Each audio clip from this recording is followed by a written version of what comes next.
profit system actually does design things to wear out and break down, because that's the way you keep in business. Every year you got to buy new airplanes because the old become obsolete. So war has always been good business. A friend of mine, when you're drafted into the army or you join the army to protect your country, you put your life up for the country. So they should conscript all the war industries so no one makes a buck out of war, then it's real. On the same basis of pay of the soldiers. But if you make millions selling aircraft to the army, he sells machine guns, she sells submarines, it's not honest. Now I knew a guy named Alexander P.D. Seversky, who owns Seversky Aircraft Company. He said during World War II that that the government should buy long-range bombers to knock out the power projects in Germany. If you knock out the dams and the power projects, but if you shoot soldiers out in the field, they can keep producing munitions and bombers and airplanes. Do you understand? Even war is corrupt. It's corrupt as an operation. A friend of mine flew airplanes in World War I, and he said he flew over Krupp munition works 8 times with orders not to bomb it. He didn't understand that. He was a pilot to defend the United States. But after the war, a magazine called Fortune magazine ran an article called Arms and the Men. Probably never heard of it. And in that magazine, they said that DuPont has holdings in I.J. Farben. That's why I wasn't bombing it. So war is really not to bring democracy to other countries. It's about resources and exploitation and removal of the resources. National loyalty is really a form of stupidity. All people need clean air, clean water, arable land, and a relevant education. That means no businessmen, no advertising, no investment bankers. Relevant education means how to restore the environment and the damaged reefs. Not to, I don't know if I told some of you this, but the United States Army about 45 years ago dumped 65 tons of nerve gas off the coast of Miami, near the Gulf Stream. How can you love the country and do things like that? How can you care about people and bomb their cities? We'll fire and press a button and wipe out cities. The reason people do that, they get a medal. They get an X on the fuselage of how many planes you shot down. I used to work for Ernst Udet. He became the head, one of the top brass under the Nazis. Well, I worked for him at Roosevelt Field. And I said, how did you shoot down 70 airplanes? And he said to me, I would fly above aerial combat and watch the rookies that couldn't handle planes well and knock them off. Now, what kind of a person is that? He's a war hero, great man. Eddie Rickenbacker, the same. They're bums and stupid people brought up by an arrogant society that doesn't give a shit about anyone else but the established institutions. So I'm trying to tell you something. We must join together with all nations, take care of the earth together and one another. When you think of the cost of World War II, I'm not just talking about the military cost. I'm talking about taking care of veterans after the war for years. And then all the cities bombed out, the museums and art. You remember England and Germany flattened out.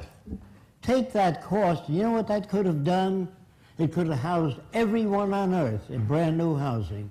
Build art centers, music centers, cultural centers, housing, parks. Soldiers should be trained as problem solvers, not killers. When you train people to be killers, obviously soldiers don't know what the hell they're doing because they think they're defending their country. They're building hatred for the next 20 years. When you bomb the Arab world and flatten it out, you're not doing any good. So years ago, when I was proposing this society, I said to myself, Jacque, how are you going to change everybody in the world? They all think differently.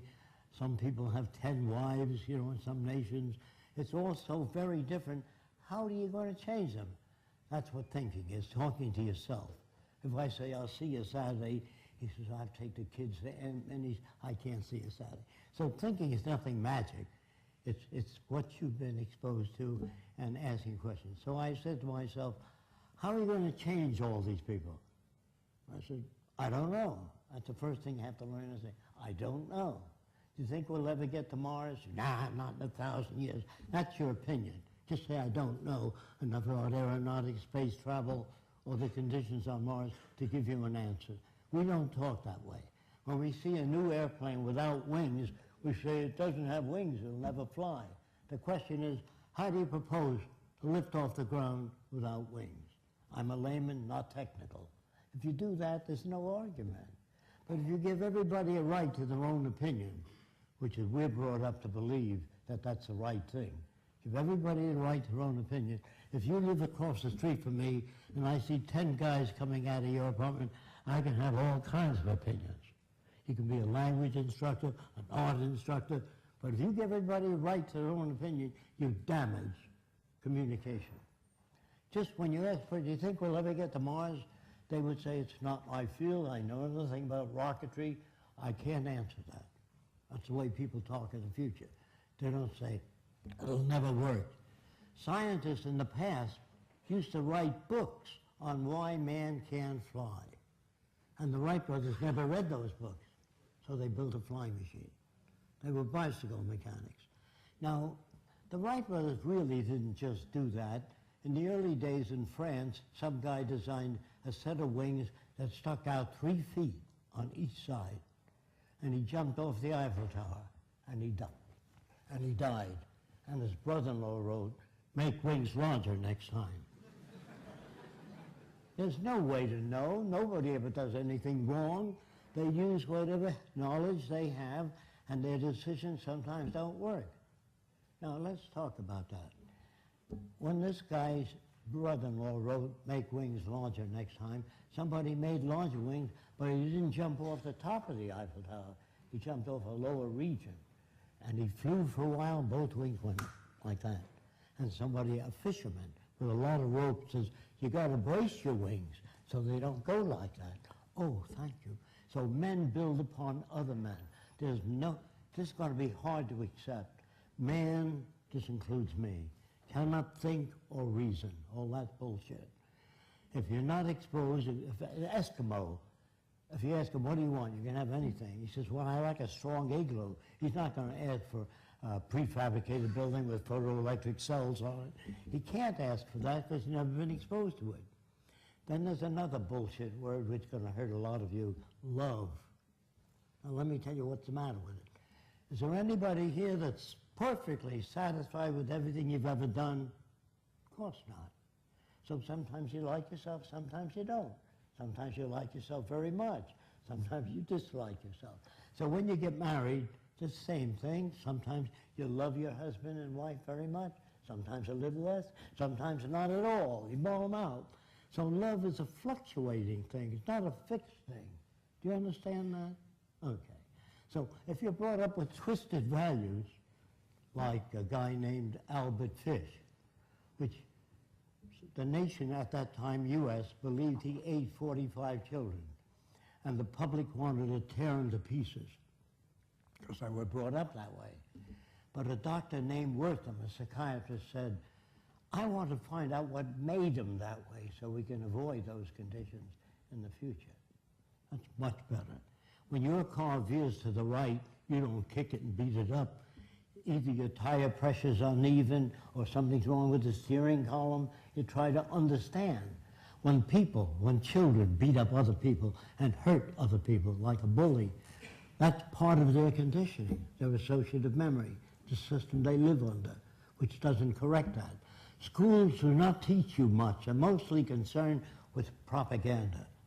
Most schools don't teach you how to live, find meaning in your own life, how to disagree without getting angry. That's what's needed. And as long as the world goes on this way, you're going to have cycles of war, depression, economic drop, because you believe in right and wrong, good and bad. What is really needed is the intelligent management of the Earth's resources. for the benefit of everyone. Now, the only way you can do that is through technology. Everything that you have, your lights, your air conditioning, your automobile, your airplanes, all technology. Politicians can't give you that. Politicians don't know what to do. They make laws. Now that's no way to change. Say no to drugs. Well, that's not going to stop a person from selling drugs as long as there's money in it. But if you do away with the money system and build access centers where anyone can have access to the necessities of life without filling out 1,000,000 forms or appealing to Fresco, it's all available to everyone. Everything on earth is made by people that worked hard to achieve that. So a young man at Princeton got up and he said, "I don't like your system at all." I said, "I can't do anything with what you're saying. What is it that you don't like?" He said, "Well, you want to give people things for nothing." I said, "Were you born in America?" He said, "Yes." You got the airplane, the telephone, the radio, airplanes, ships, all for nothing. You didn't have anything to do with that, I'm sure, right? So I said, "Does it hurt you?" He said, "No, but I don't like the idea of people getting things for nothing." So I said, "Are you paying your way through Princeton?" He said, "No, my dad is." I said, "Does that bother you? Does that hurt you?" He says, "I still don't believe people ought to get anything for nothing." So I said, okay. Your dad is wealthy, as I understand it. He said, "Yes. When he dies, you want his money to go to the Heart Fund and the Cancer Fund, not to you, because you don't believe anybody ought to get anything for nothing." He said, "Just a minute." Well, they left and off the platform. When I say people hardly know what they're talking about, because they're not brought up to be sane. They're brought up to fit in with the establishment. So it's very hard to ask people, "What do you vote for?" "I believe in democracy." There's never been a democracy anywhere in the world. There can't be a democracy if people have different incomes. If you get minimum wage and your kid gets sick, you can't take him to a doctor because you can't afford it. So he buys a used car. The used car breaks down more than a new car, and he's up to debt up to there. He has to take his kid to a clinic, lose a day's pay, and he's on minimum wage to start with.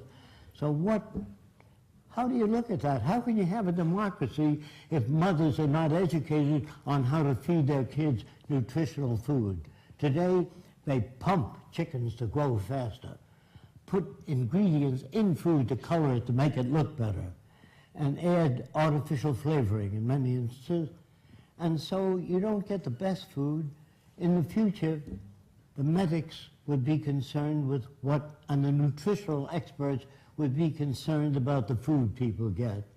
Now, a lot of you have never heard of this book, 100 Million Guinea Pigs. Did anyone ever hear it? Nobody. In America, it was a bestseller. It attacked the drug industries and showed you why the drug industries didn't use celery juice to lower blood pressure because there's no money in it. So they make these little pills, they get $2 or $3 for it. This book exposed the drug industry. And the American public, it was a bestseller, said we got to have a Pure Food and Drug Administration, people that monitor that and watch over you. So they did build that, they got that. But today it's managed by the drug industry. And people that run it used to work for the drug industry.